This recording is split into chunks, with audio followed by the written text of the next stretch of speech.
Para muitos, só estar na igreja hoje para agradecer é um ato de fé, porque Deus sabe como foi o ano.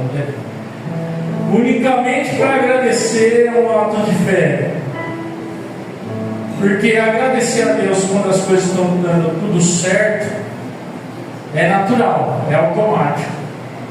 Mas agradecer quando as coisas estão ruins ou quando o ano não foi tão bom assim, aí fica um pouco mais complicado, né? Mas como agradecer quando o coração, a alma e o corpo estão cansados? Quando nós caminhamos muitas vezes sobre o peso do desânimo, como muitos caminham assim, sobre o peso do desânimo. Quando por fora nós estamos firmes, mas por dentro estamos exaustos. Não é fácil você agradecer.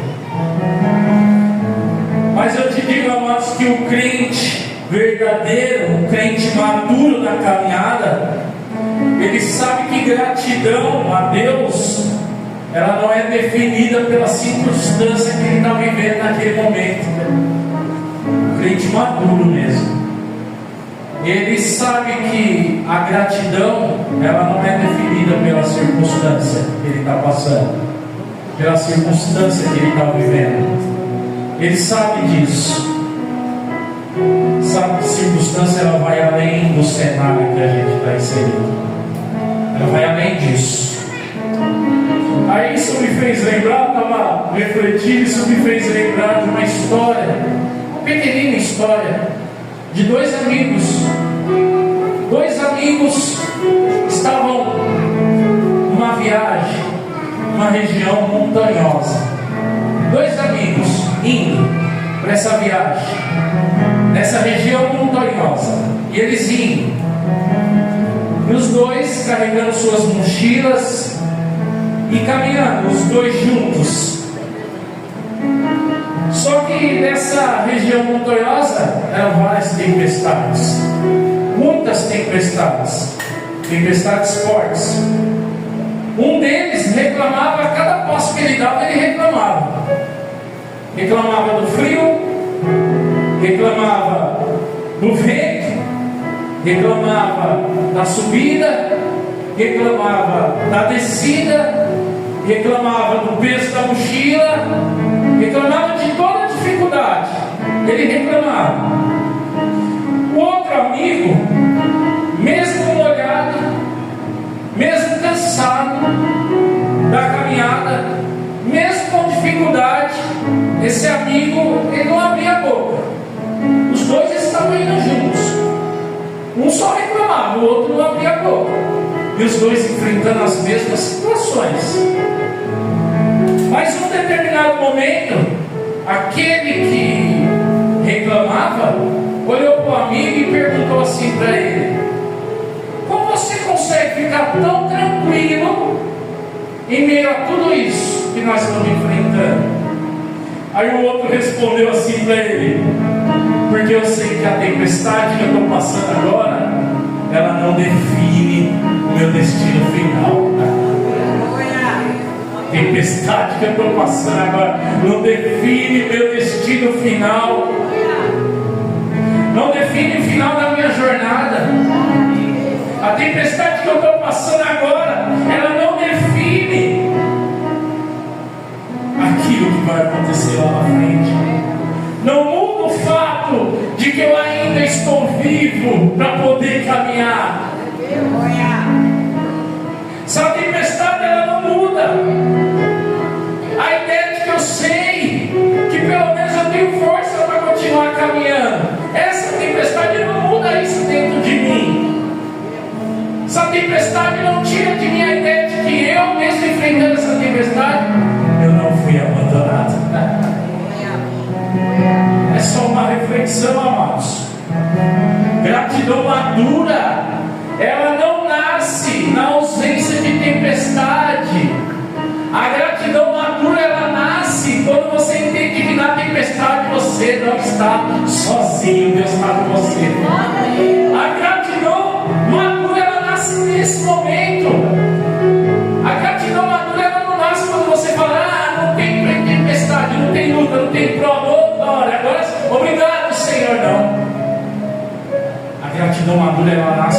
está enfrentando a tempestade, você fala: Deus está comigo, olha que força que Ele me dá para eu poder enfrentar isso.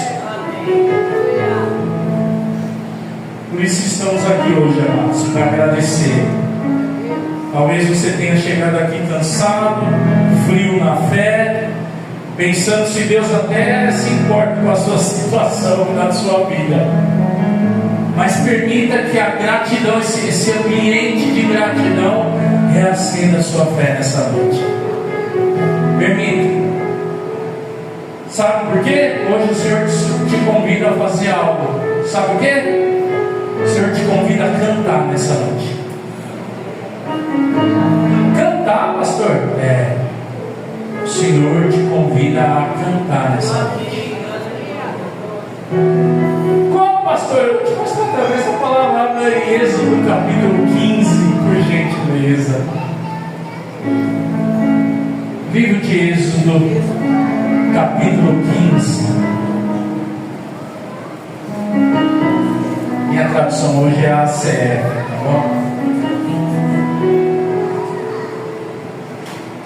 Livro do Êxodo, capítulo 15.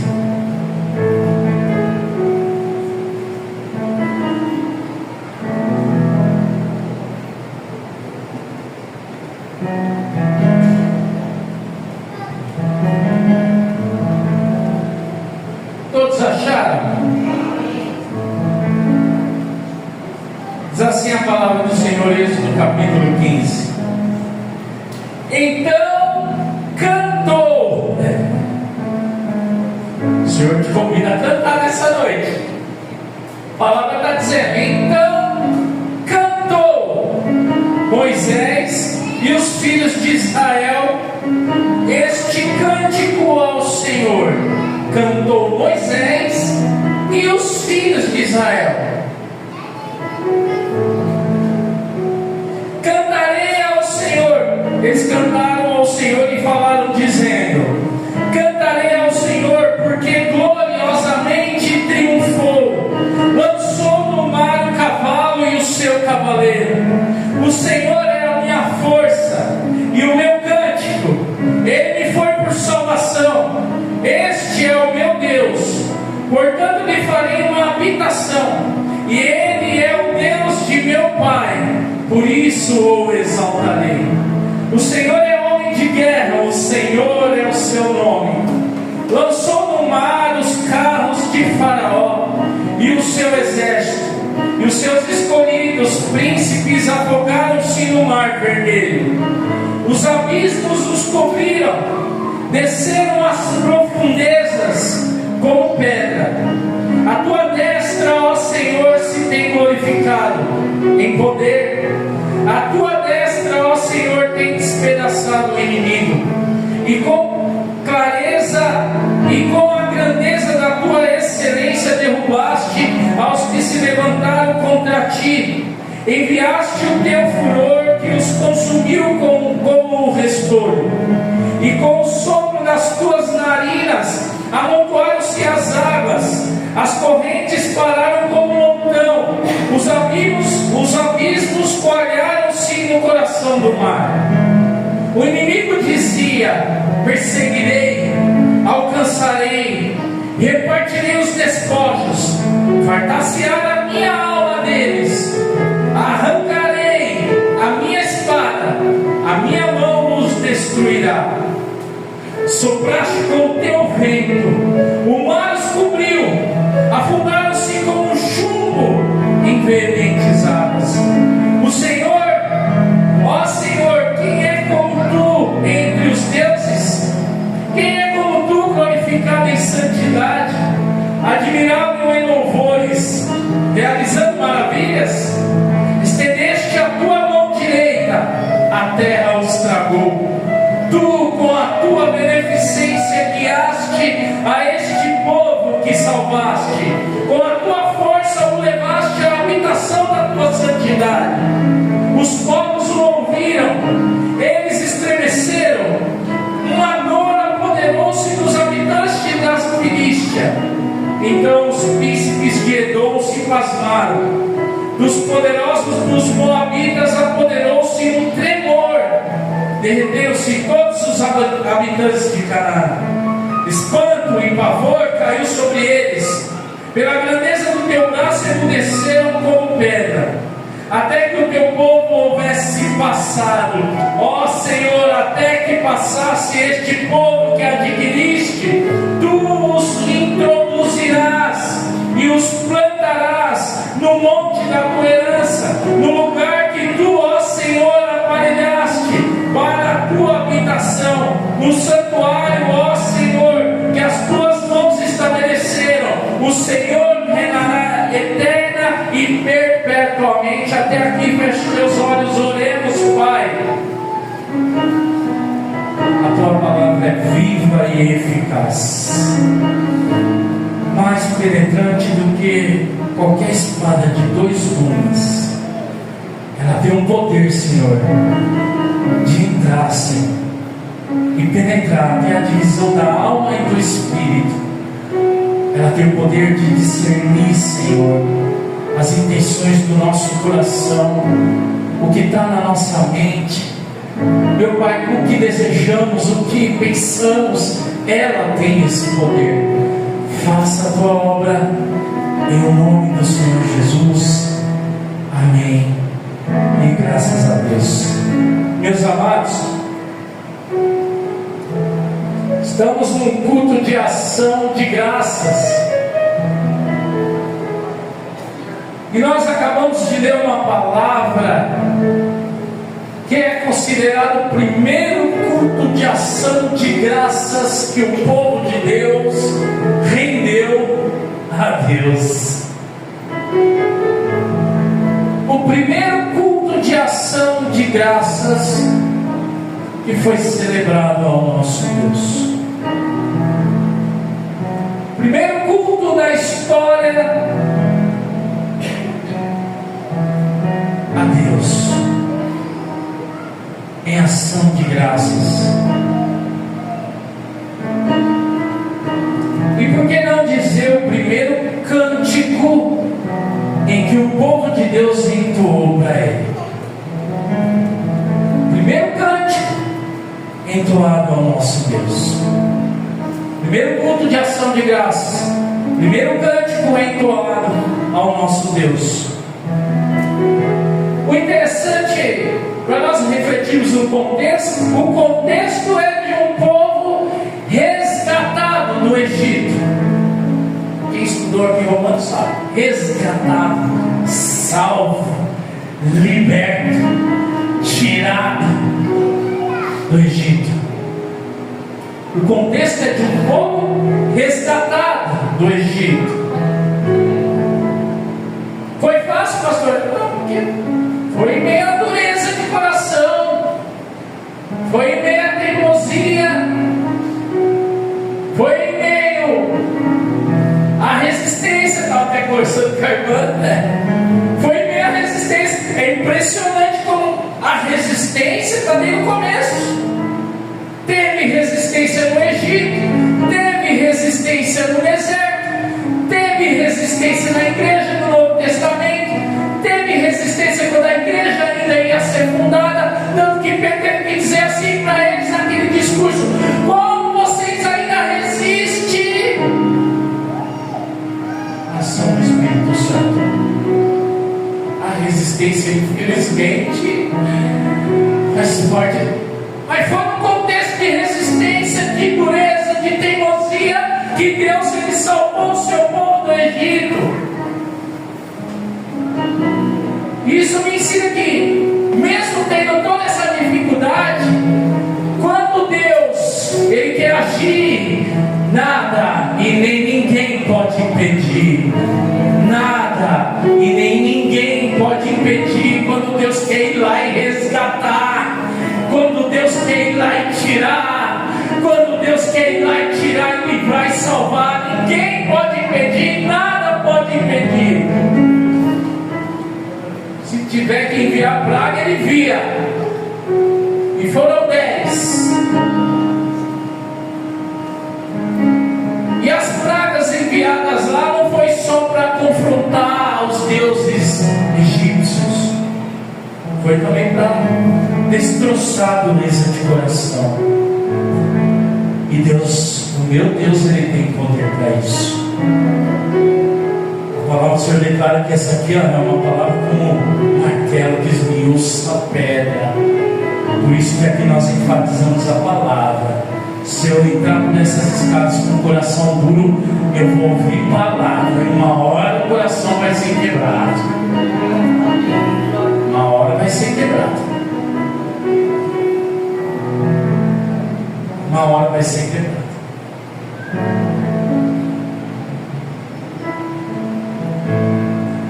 Mas aí dentro do contexto, quando a gente reflete sobre o contexto, não é só um Deus que liberta do Egito, é um Deus que conduz também. Ele tirou do Egito, só que agora Ele não tirou do Egito e largou. O meu Deus, o seu Deus, o Deus que você veio buscar e adorar nessa noite, não é um Deus que te tira do Egito e te larga agora. Ele não é. Ele te tira do Egito, Ele tem responsabilidade sobre a minha vida e a sua agora. Você é propriedade exclusiva dele. Você é dele, você é dele. Você é dele. Você pode glorificar o Senhor porque você é dele. Você é do Senhor. Você é do Senhor, é dele. Ele te tirou do Egito. Você é dele. É dele. É dele. Glória a Deus. É dele. Agora eu só estou andando meio. Então eu tenho que parar. Se alguém pecar, confesse. Chega diante do Senhor, confesse seus pecados. Ele é fiel e justo para perdoar os seus pecados e vos purificar de toda injustiça. Então, amados, no contexto, Deus não só liberta, Ele conduz, Ele guia. E quando eu e você, nós realmente somos gratos por Deus ter nos libertado do Egito, preste bem atenção. Quando eu e você somos gratos por Deus ter nos libertado do Egito, nós vamos aceitar que Ele guia a nossa vida. Quando somos gratos por Ele nos tirar do Egito, nós vamos aceitar que Deus nos guie. Mesmo que Ele nos guie por caminhos que nós não queremos. Senhor, eu não queria. Só não é você que manda, sou eu. Senhor, eu não queria. Sou eu. Porque você é grato pelo que eu fiz. Você sabe de onde eu te tirei.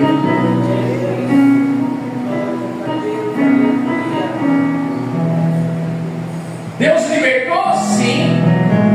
Deus libertou? Sim. Existiu um caminho mais fácil para levar o povo? Sim. Quem conhece a Bíblia que sabe. Existia um caminho mais fácil.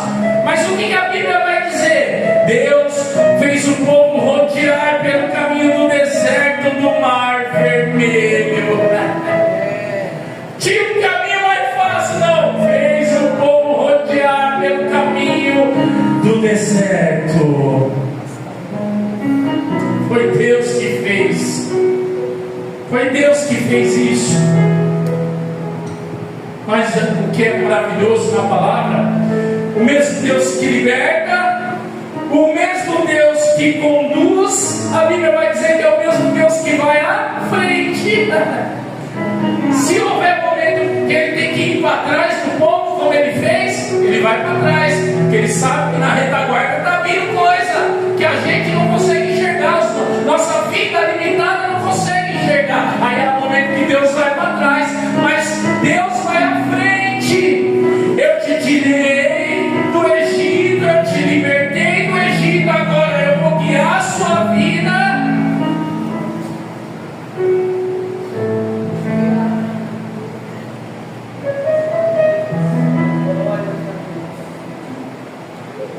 Só que eu vou à frente. Não é o que nós vimos na palavra do Senhor, no capítulo 13, mas lemos o 15. Mas no 13, 21 diz o quê? E o Senhor ia diante deles numa coluna de nuvem para guiar pelo caminho, e de noite numa coluna de fogo para para que caminhasse de dia e de noite. Nunca tirou de diante do povo a coluna de nuvem de dia e nem a coluna de fogo de noite. Nunca.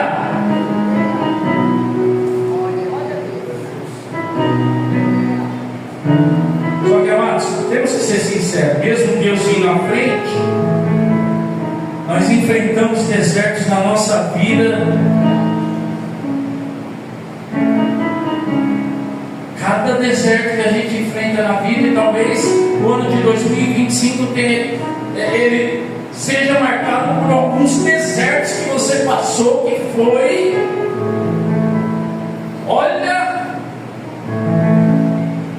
2025, pastor, foi um ano de deserto, e mesmo sabendo que Deus está à frente, muitas vezes, qual é o nosso pensamento? Senhor, eu acho que dessa não vai. Dessa não vai, dessa eu não passo. Eu não tenho esperança de vitória, Senhor. Se você reflete nesse contexto, estava assim. O faraó olhava para aquela situação e falava: eles estão derrotados. E o próprio povo olhava para a situação e falava assim: já era para a gente. Prova isso, pastor. Vem aqui no capítulo 14, ó. Volta 14, versículo 3. Ao 14, versículo 3, dizendo: então Faraó dirá dos filhos de Israel, depois que eles saíram, tá? Olha o que Faraó diz: estão embaraçados na terra, o deserto os encerrou. Faraó está dizendo: eles estão no deserto, dali eles não vão sair, dali eles não passam, dali eles vão morrer, é derrota na certa. Isso é o Faraó dizendo. E o que o povo dizia? Agora o versículo 11, olha o versículo 11 interessante.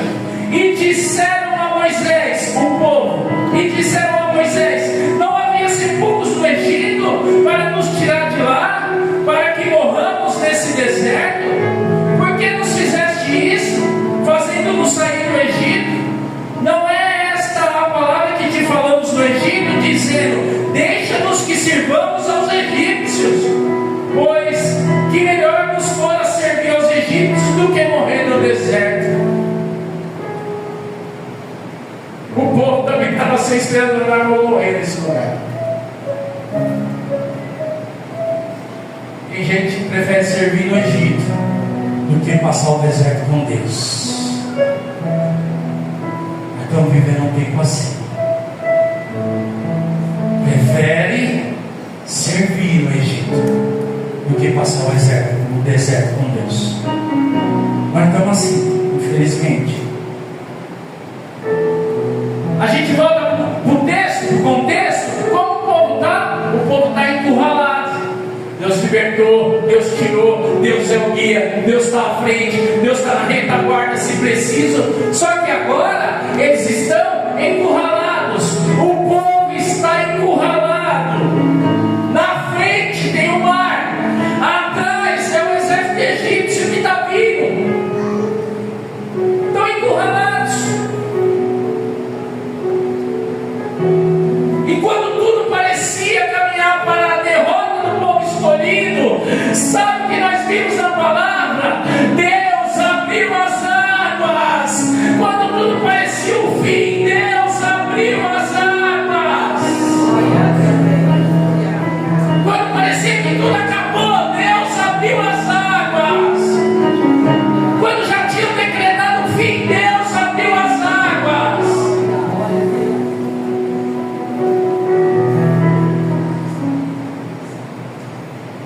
Se nesse ano de 2025 você se viu em situações que parecia que você estava encurralado, você olha, eu passei por situações, pastor, em 2025 que parecia que eu estava assim, encurralado, eu não conseguia dar um passo para frente, eu não conseguia dar um passo para trás, não via nenhuma perspectiva de um lado nem de outro, não via,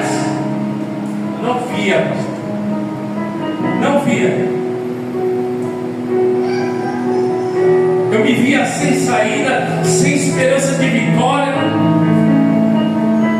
Só que, pastor, de repente eu vi a mão de Deus agindo. Eu vi Deus agindo.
que era para gerar no seu coração? Mais temor. É para você chegar agora nesse culto de ação de graças, temendo cada vez mais esse Deus, respeitando cada vez mais esse Deus, reverenciando cada vez mais esse Deus, adorando cada vez mais esse Deus, porque você viu a mão do Senhor operando. Você viu Deus agir, você viu Deus abrir o caminho, você viu Deus abrir porta, você viu Deus provendo, você viu Deus trazendo solução. Diante disso, você tem motivo para entoar um cântico ao Senhor. Quem tem motivo para entoar um cântico ao Senhor nessa noite? Eu disse que o Senhor te chamou para cantar nessa noite. Ele te chamou para você cantar nessa noite. Ele te chamou para você cantar nessa noite. Então você tem motivo para entoar um cântico ao Senhor. Amém. O cântico de Moisés e o povo cantaram. Interessante, a palavra cântico significa qualquer hino ou poema em louvor a alguém ou a algo. E aqui o cântico é ao Senhor, não é a coisas, não é a matéria, é ao Senhor, ao Deus Todo-Poderoso, Criador dos céus e da terra, que tem o poder de vivificar aquele que estava morto e dar vida a ele, a esse Deus. É o cântico. Em muitos outros momentos na Bíblia a gente vai ver os cânticos acontecendo. O próprio Moisés, no capítulo 32 de Deuteronômio, ele vai entoar um outro cântico, já no final da sua vida. Em muitos outros momentos, no livro de Juízes, nós vamos ver Débora e Baraque entoando um cântico. No livro de 1 Samuel, tão conhecido cântico de Ana, depois da obra poderosa que Deus fez na vida dela. No livro de 2 Samuel, nós vamos ver Davi entoando um cântico ao Senhor, porque Deus livrou ele dos inimigos e de Saul. Vamos ver o cântico. Isaías 12, cântico do povo redimido. Lucas 1, o cântico de Maria, na hora que o anjo falou para ela assim: olha a obra, com as minhas palavras, olha a obra que o Senhor vai fazer nesse vento. Você vai carregar o Salvador do mundo. É obra sobrenatural, o nascimento original do nosso Salvador. Amém, Jesus. Depois que Maria fez, entoou um cântico ao Senhor. Aleluia. Depois em Lucas 1 ainda tem outro cântico, tem de um homem chamado Zacarias, pai de João Batista, alegre com o nascimento do filho, entoou um cântico ao Senhor. Isso sem falar no livro de Salmos, no livro de cânticos ou poemas para serem doados ao nosso Deus. O ato de oferecer um cântico é uma das formas mais antigas e duradouras de adoração ao nosso Deus. O Senhor te chamou para cantar nessa noite. O Senhor te trouxe aqui para cantar nessa noite. Mas talvez você diga assim: pastor, meu ano foi tão difícil, mas tão difícil, que eu não vejo motivo e não tenho nem força para entoar um cântico ao Senhor. Talvez você diga isso. Meu ano foi tão difícil. Eu te digo que se o sentimento no nosso coração for esse, é porque nós estamos vivendo sob a ótica e a perspectiva errada. Quem estava aqui na quarta-feira viu o testemunho e o pastor mencionando: deu tudo certo no no ano de 2025? Deu quando temos a ótica de Deus. Na ótica de Deus deu tudo certo, na ótica humana não. Pela ótica de Deus, você tem motivo para entoar um cântico a Ele nessa noite. Na ótica humana você não tem motivo. Eu não tenho motivo. Que a gente vai olhar e falar: Senhor, que deserto que eu atravessei esse ano, Senhor. Eu não vi a hora de acabar esse ano logo, Senhor. Eu não vejo a hora de acabar esse ano logo, Senhor. Não vejo a hora, Senhor. Só que, amados, a decisão de caminhar sob uma perspectiva, uma ótica diferente, que é a ótica de Deus, essa decisão é pessoal. Não é o pastor, não é o líder, não é o diácono, não é ninguém que pode tomar por você. É você mesmo que toma a decisão de caminhar pela ótica de Deus. Isso me fez lembrar o que o apóstolo Paulo falou na sua segunda epístola aos Coríntios, quando ele disse assim: porque andamos por fé e não por vista. Andamos por fé e não por vista. Quem anda por fé hoje consegue entoar um cântico ao Senhor nessa noite. Mas quem anda por vista não vai conseguir entoar um cântico nessa noite. Mas quem anda por fé hoje vai conseguir cantar. O Senhor te chamou para cantar nessa noite. Andamos por fé e não pelo que vemos. Se caminhamos pelo que vemos, realmente não temos motivo para entoar um cântico ao Senhor. Mas se caminhamos por fé, nós temos todos os motivos para entoar um cântico de louvor e adoração ao Senhor nesse momento, mesmo que tenha sido o pior ano da nossa vida. Porque o versículo 2 que nós lemos aqui, Moisés não está dizendo assim, ó: o meu cântico é esse livramento que Deus acabou de nos dar. Ele não disse isso. O que ele disse? O meu cântico é o Senhor. O meu cântico é o Senhor.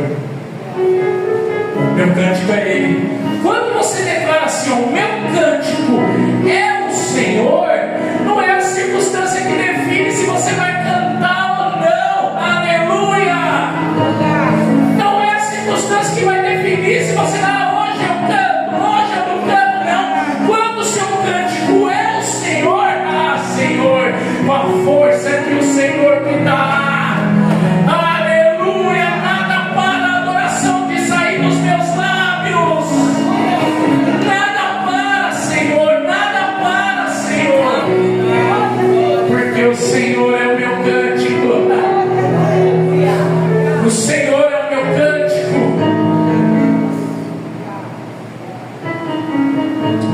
Sabe por que você tem motivo para entoar um cântico ao Senhor nessa noite? Sabe por quê? Você não sabe as más intenções do inimigo com a sua vida durante esse ano. Você não tem noção de quanto o inimigo tentou acabar. Eu vou falar o português, claro. Tentou acabar com a sua vida. Olha só, Deus tirou o povo do Egito, Deus guia o povo, Deus está à frente, Deus está direcionando. Mas sabe qual é a intenção do inimigo?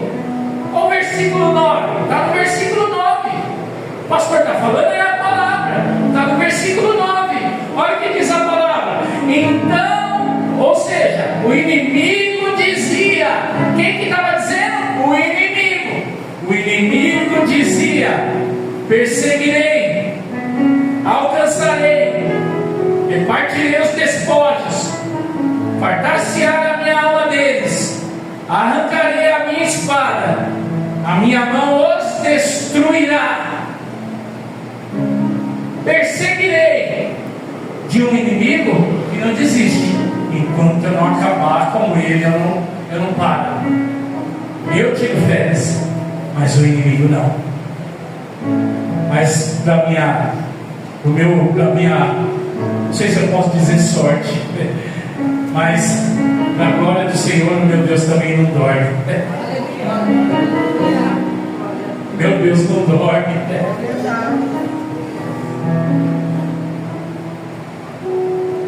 Olha a intenção do inimigo: perseguirei, vou até o fim para destruir, alcançarei. Eu quero pegar, eu quero alcançar. Repartirei os despojos, como um inimigo que pega, destrói, acaba e fala assim: agora eu vou comemorar a derrota dele como um troféu. Essa é a intenção dele.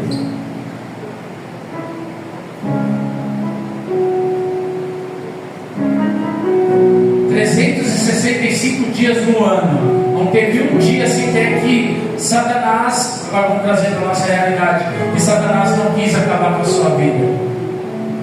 Não teve um dia sequer. Não teve um dia sequer. Foi o ano inteiro ao derredor, como leão, bramando, doido para tragar, doido para acabar com a minha vida e com a sua.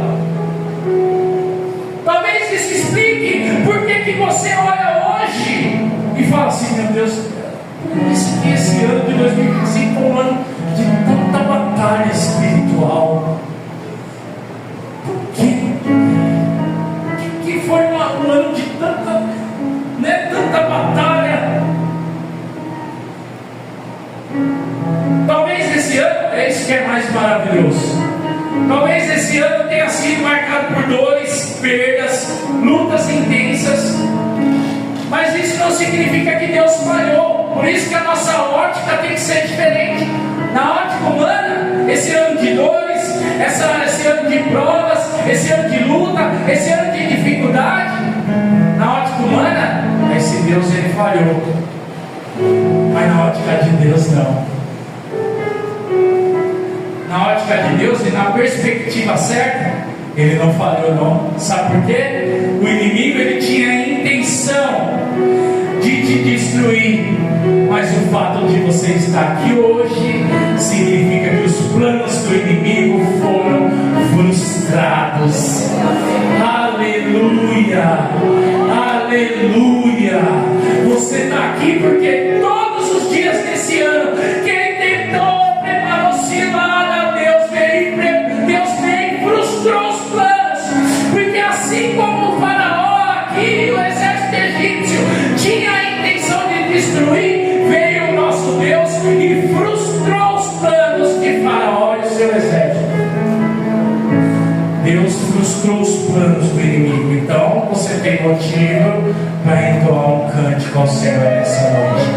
Você tem motivo para cantar nessa noite. Você tem motivo para entoar um cântico ao Senhor nessa noite, porque o seu Deus, isso é maravilhoso, a palavra do Senhor dizer assim, né? O Senhor no final do versículo 1, porque gloriosamente triunfou. O Senhor triunfou. Sabe por que você tem motivo para glorificar o Senhor nessa noite? Porque Ele triunfou, não você. Você não está aqui hoje porque você triunfou, não. Você está aqui hoje porque Ele triunfou sobre os inimigos, sobre as armadilhas, sobre aquilo que foi lançado contra a sua vida. Ele triunfou.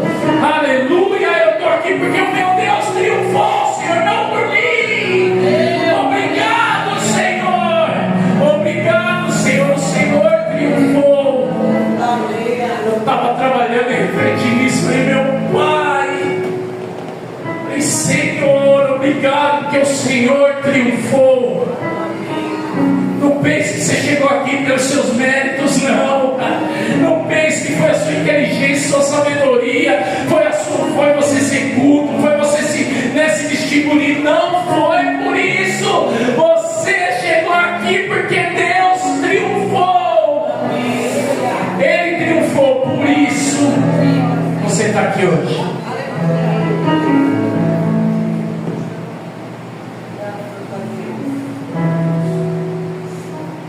Só tem motivo para entoar um cântico ao Senhor quem sabe que superou situações esse ano, que é só o poder de Deus para explicar.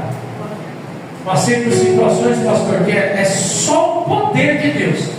É assim, eu só consigo explicar assim: foi o poder de Deus que atuou. Se não, porque é o que conseguimos explicar nessa palavra: o poder de Deus. Não foi?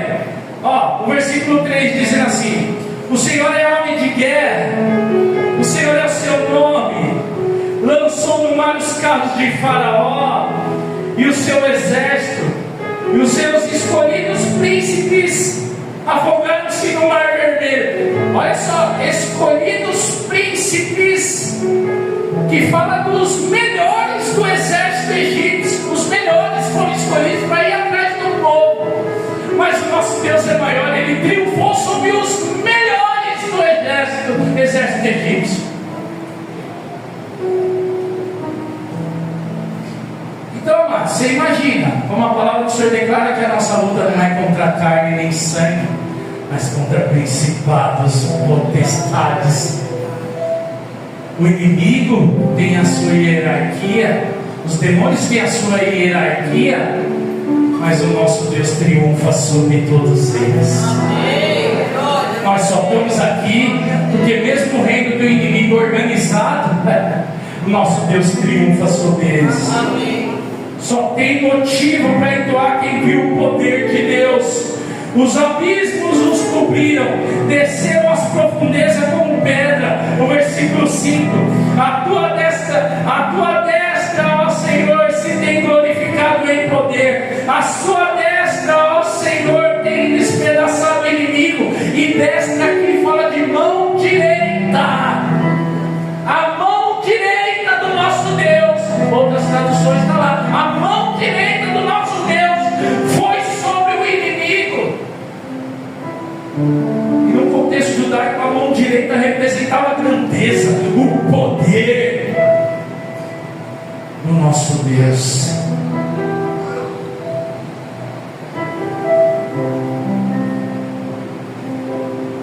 Amados, só tem motivo para entoar um cântico ao Senhor quem sabe que só chegou aqui pela misericórdia dele.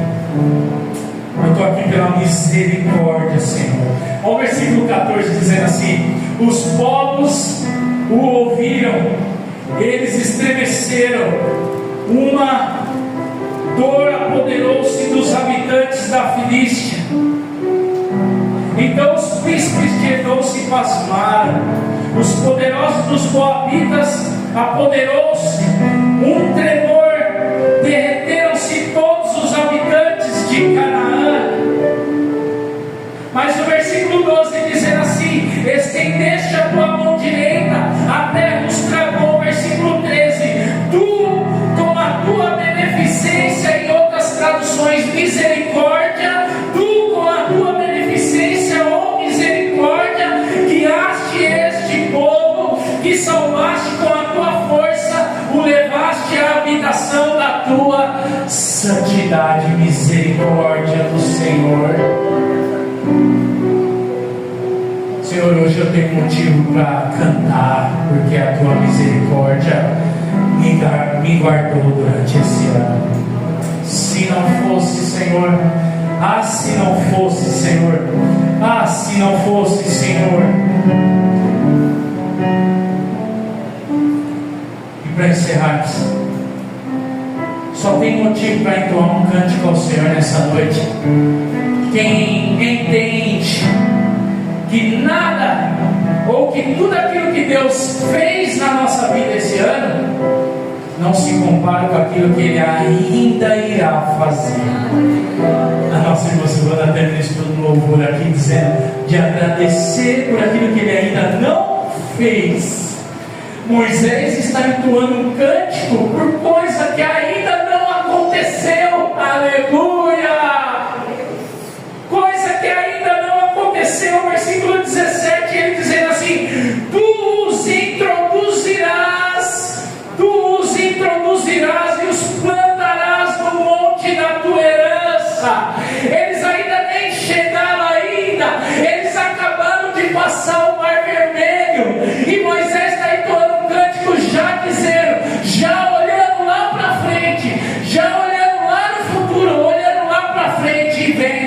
ainda tem coisas grandiosas que Deus vai fazer na nossa vida. Você tem motivo para entoar um cântico ao Senhor, porque Ele ainda tem grandes coisas para fazer. Ele ainda tem grandes coisas para fazer na vida de quem é fiel, na vida de quem é verdadeiro, na vida de quem anda na verdade, na vida de quem vive em santidade. Esse Deus ainda tem grandes coisas para fazer. Moisés está dizendo: tu os introduzirás e os plantarás no monte da tua herança, no lugar que tu, ó Senhor, aparelhaste para a tua habitação, no santuário, ó Senhor, que as tuas mãos estabeleceram. O Senhor reinará eterna e perpetuamente. Quer prova de que é algo futuro? Quer prova de que é algo futuro? Apocalipse, por gentileza. Apocalipse capítulo 15. Olha só que interessante. Nós acabamos de ver o cântico de Moisés. Apocalipse capítulo 15. Nós estamos falando de algo futuro. Eu tenho um motivo para cantar agora, porque ainda tem coisas para Deus fazer no futuro. Apocalipse 15. Olha só.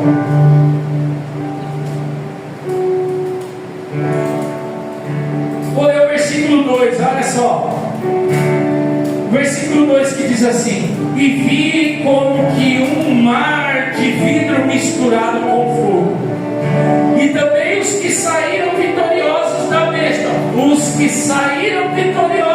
besta, e da sua imagem, e do seu sinal, e do número do seu nome, que estavam junto ao mar de vidro, e tinham as harpas de Deus. E o versículo 3 diz: e cantavam o cântico de Moisés, servo de Deus, e o cântico do Cordeiro, dizendo: grandes e maravilhosas são as tuas obras, Senhor, Deus Todo-Poderoso, justo e verdadeiro são os teus caminhos, ó Rei dos santos. Se você não cantar aqui, você acha que você vai cantar lá? Então comece a cantar aqui, porque João já viu a igreja cantando o cântico de Moisés lá no céu, Aleluia, que a igreja se coloque de